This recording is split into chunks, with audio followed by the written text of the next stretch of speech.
Hello बच्चों, आप कैसे हैं? अच्छे होंगे आप।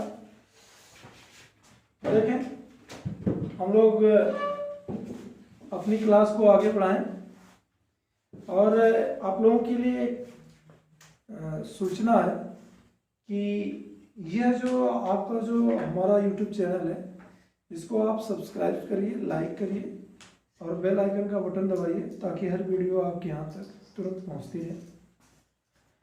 देखें, आते हैं टॉपिक पर। अभी हम लोग जो है पिछली क्लासों में आगे बढ़ते हुए धीरे धीरे पहुंच रहे हैं कि भारत का जो बाउंड्री क्या है। पूरी बाउंड्री को हमने आपको बता दिया। स्थल सीमा क्या है, जल सीमा क्या है, उनके साथ कौन कौन से देश लगे हैं, कौन कौन से राज्य लगे हैं, ये सारी चीज़ें आपने देख ली।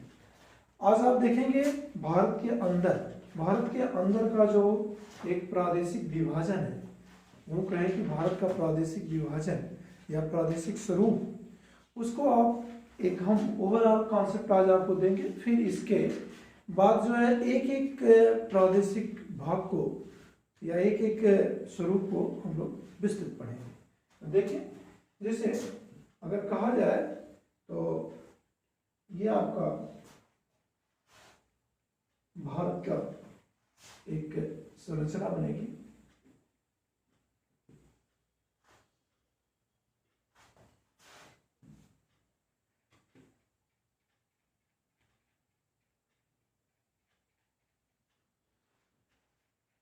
देखिए, आप यहाँ पे हम प्रादेशिक विभाजन की बात करें तो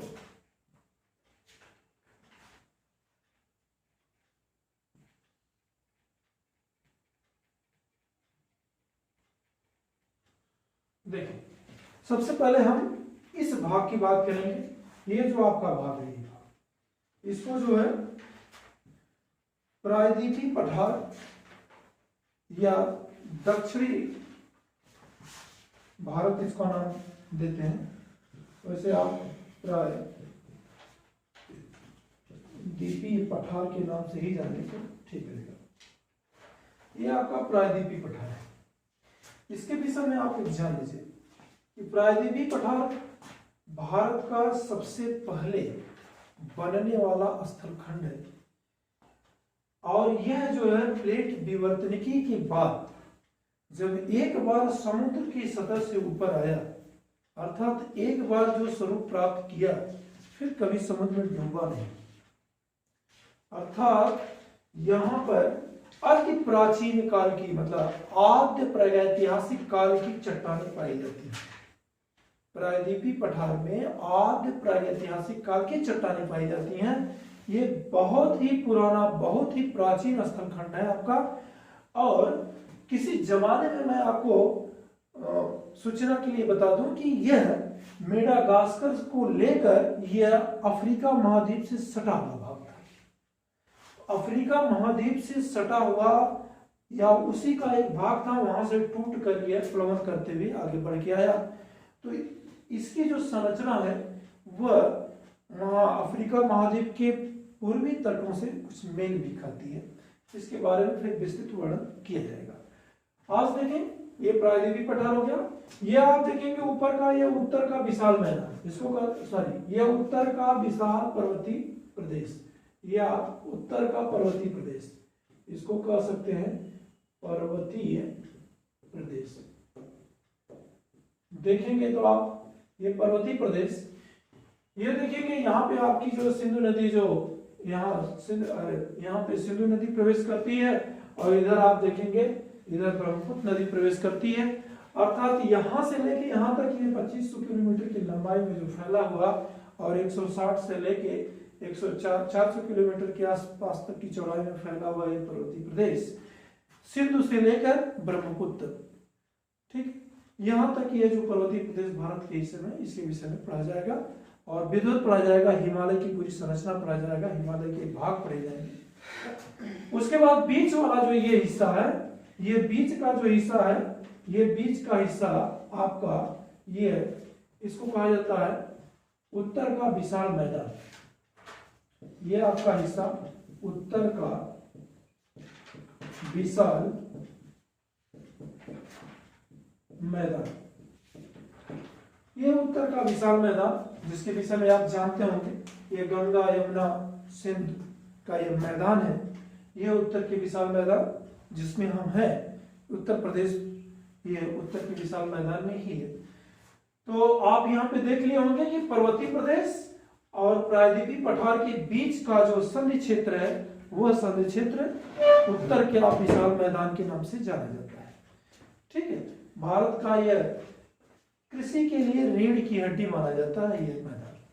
उसके बाद आप फिर देखेंगे इधर आपका ये राजस्थान का मरुस्थली प्रदेश, ये देखेंगे मरुस्थली मतलब थार मरुस्थल का नाम सुने होंगे, थार प्रदेश या थार का मरुस्थल। तो मरुस्थलीय प्रदेश भी आपके पास राजस्थान से लगा हुआ एक प्रदेश है और ये भी संरचना आपके यहाँ है। तो अभी तक आप देख लिए 1 2 3 4, ये चारों आप देख लिए।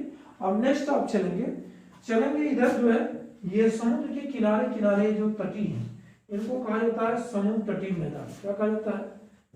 समुद्र तटीय मैदान। अभी समुद्र तटीय मैदान में ये पश्चिमी समुद्र तटीय मैदान है और ये पूर्वी समुद्र तटीय मैदान है। पश्चिमी समुद्र तटीय मैदान और पूर्वी समुद्र तटीय मैदान, इनके मैदानों के निर्माण में कौन कौन से बल कार्य कर रहे हैं और कैसे इनका निर्माण हुआ और कितनी लंबाई है चौड़ाई है, ये सब हम अलग से आपको देंगे। एक 1 बाय 1 करके एक प्रदेश को पढ़ाया जाएगा। तो अभी आप ओवरऑल आप जान चुके होंगे कि यह भारत का जो है एक भौगोलिक, अगर हम लिखना होगा तो हम ये लिखेंगे भारत का भौतिक स्वरूप कह सकते हैं इसको, भारत का भौतिक स्वरूप। एक संज्ञा अगर दिया जाए तो यह संज्ञा इसको मिलेगी भारत का भौतिक स्वरूप। तो एक बार फिर मैं थोड़ा सा इसको कर दे रहा हूं, यह पर्वतीय प्रदेश, यह विशाल मैदान, यह प्रायद्वीपीय पठार, इधर का पूर्वी तटीय मैदान, इधर पश्चिमी तटीय मैदान, यह थार का मरुस्थल, ये आपकी समझ में आ गया होगा। अब थोड़ा अंदर आपको थोड़ा सा और परिचय कराएं। अंदर आप देखेंगे यहाँ पे, इसको हम मिटा रहे हैं, यहाँ पे जब आप हिमालय के विषय में देखेंगे तो ये आपका ट्रांस हिमालय, फिर बृहद हिमालय, फिर लघु हिमालय, फिर शिवालिक हिमालय, ऐसे क्रमवार इनकी जो संरचनाएं हुई है। ट्रांस हिमालय जैसे जम्मू कश्मीर किया, वहां पे जैसे आपका K2 गार्डविन ऑस्टिन जो भारत की सबसे ऊंची चोटी है ट्रांस हिमालय में, तो आप देखेंगे तिब्बती क्षेत्र की तरफ ट्रांस हिमालय, फिर बृहद हिमालय, फिर लघु हिमालय, फिर शिवालिक हिमालय, फिर उसको देखेंगे। फिर उसके बाद आप देखेंगे आपको जैसे यहाँ पे दिल्ली है और यह अरावली पर्वतमाला है जो दिल्ली से शुरू होकर और यह राजस्थान, गुजरात होते हुए राजस्थान तक पहुंच चुकी है। अर्थात ये जो अरावली पर्वतमाला है, दिल्ली पूरी अरावली पर्वतमाला पे ही बसी है, ये अरावली पर्वतमाला। और उसके बाद थोड़ा सा आपको यहाँ से परिचय करते हुए चले, जैसे राजमहल की पहाड़ियाँ, मैकाल की पहाड़ियाँ, ये सब नाम सुने होंगे। इधर आप जाएंगे मेघालय के क्षेत्र पर तो गारो खासो जयंतिया की पहाड़ियाँ, ठीक है, मेघालय का पठार, ये सारी चीजें आपको देखने को मिलेंगी। उसके बाद आपको थोड़ा सा मैं और यही थोड़ा सा परिचय कराता चलूं, यहीं पे आपका ये विंध्य की पहाड़ियां, विंध्याचल और सतपुड़ा की पहाड़ियां हैं, और विंध्य और सतपुड़ा की पहाड़ियों से इनके गैप से जो है एक नर्मदा नदी और दूसरा ताप्ती नदी, अर्थात विंध्य की पहाड़ियां और सतपुड़ा की पहाड़ियों के बीच का जो गैप है नर्मदा, और सतपुड़ा पहाड़ी के दक्षिण का जो गैप है उसमें ताप्ती नदी बहती है। इधर से आप इसको परिचित होंगे। तो थोड़ा सा ओवरऑल आप एक आपके दिमाग में कॉन्सेप्ट बना होगा कि जो है ये जो अंतर भौतिक स्वरूप है वो क्या है। जैसे हमने फिर नाम ले लिया, हिमालय की अरावली की पहाड़ियाँ, मैकाल और राजमहल की पहाड़ियाँ, मैकाल की पहाड़ियाँ, और ये गारो खासो जयंतिया, इधर हमने गंगा ताप्ती, हमने नाम लिया आपको ताप्ती और नर्मदा नदी का नाम लिया।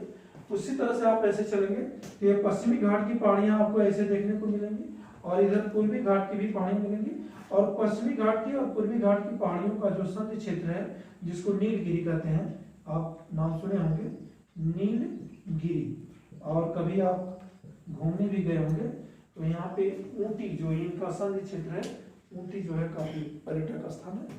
तो नीलगिरी की पहाड़ियां, उसके बाद नीचे आप देखेंगे फिर डोडा बेट्टा की पहाड़ियां यही इसी नीलगिरी पहाड़ियों में, फिर आगे बढ़ेंगे तो इलायची की पहाड़ियां, कार्डमोम की पहाड़ियां और अनाईमुड्डी की पहाड़ियां ये मिलती चली जाएंगी और आप नीचे फिर कन्याकुमारी तक पहुंच जाएंगे। तो इस तरह से आप देखें कि भारत का एक भौतिक स्वरूप, ओवरऑल एक कॉन्सेप्ट आपके दिमाग में बनना चाहिए कि हमारे पूर्व में क्या है, पश्चिम में क्या है, उत्तर में क्या है, दक्षिण में क्या है, मध्य में क्या है, कौन कौन सी पहाड़ियां हैं, क्या भौतिक स्वरूप है, एक कॉन्सेप्ट आपके दिमाग में बनना चाहिए। और इसी नाते इस चीज को हमने आज लाया है। अब नेक्स्ट वीडियो में हम आपको एक एक सेगमेंट को उठाएंगे और उसका विस्तृत वर्णन करेंगे। ठीक है बच्चों, थैंक यू।